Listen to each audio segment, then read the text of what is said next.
Okay, so in part one, we looked at the file structure where we keep our files for ARCGIS, loading up ArcGIS, and then loading up some basic files.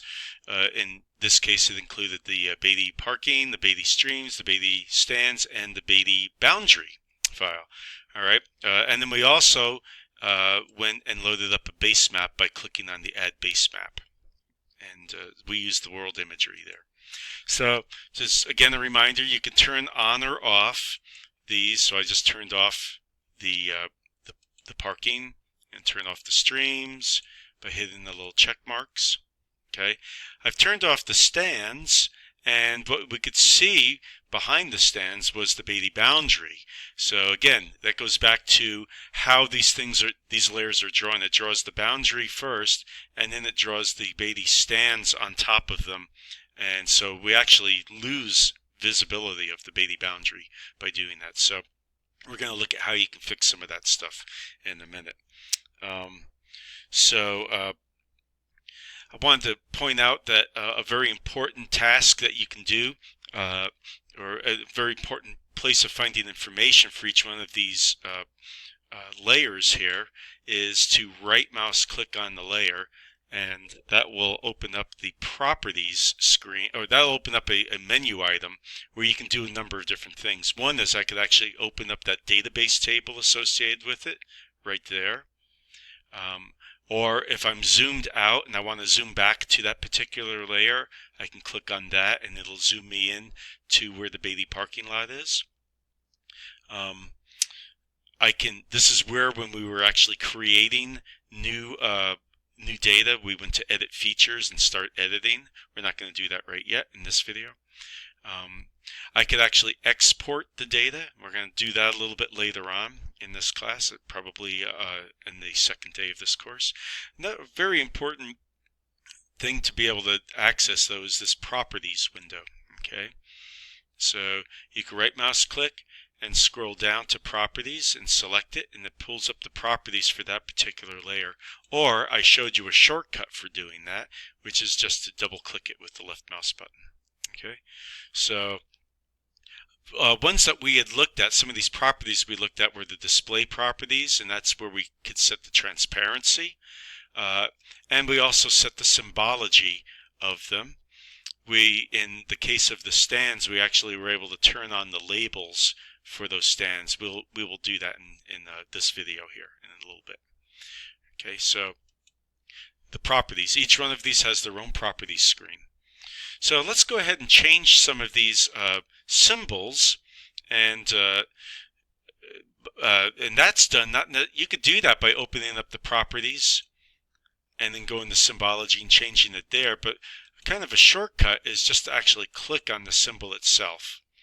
And I think in class what some folks did, they actually typed in parking under the search, and it did a search for all the different parking symbols. I don't know how long it's going to take to do it on this.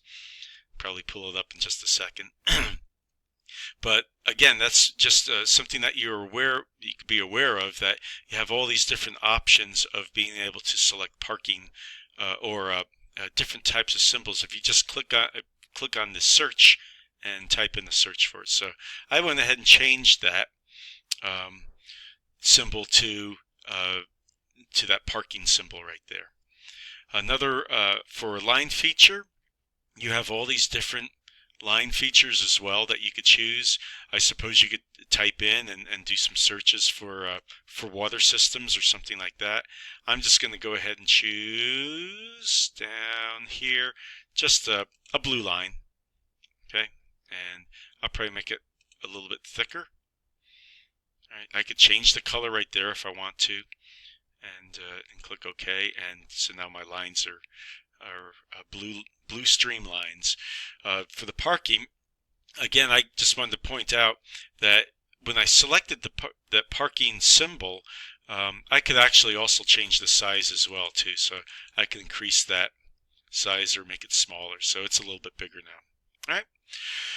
For the Beatty stands themselves, actually I'm going to turn them off and come back to them in just a minute. For the the Beatty boundary, I probably want to have a nice big crisp wide line that represents the Beatty boundary. I probably don't want any fill in the Beatty boundary because I'd like to see the trees through the see the forest for the trees. So anyway, what I'm going to do is I'll select hollow right here, and I'm going to make the line pretty wide. I'll make it 4, and then I'll go ahead and make the color. I don't know, some folks were choosing red. I'll choose yellow this time and click OK. So now we've got a nice bright yellow line. Notice that it's hidden behind the stream. The stream actually follows the road or the property boundary really close at one point.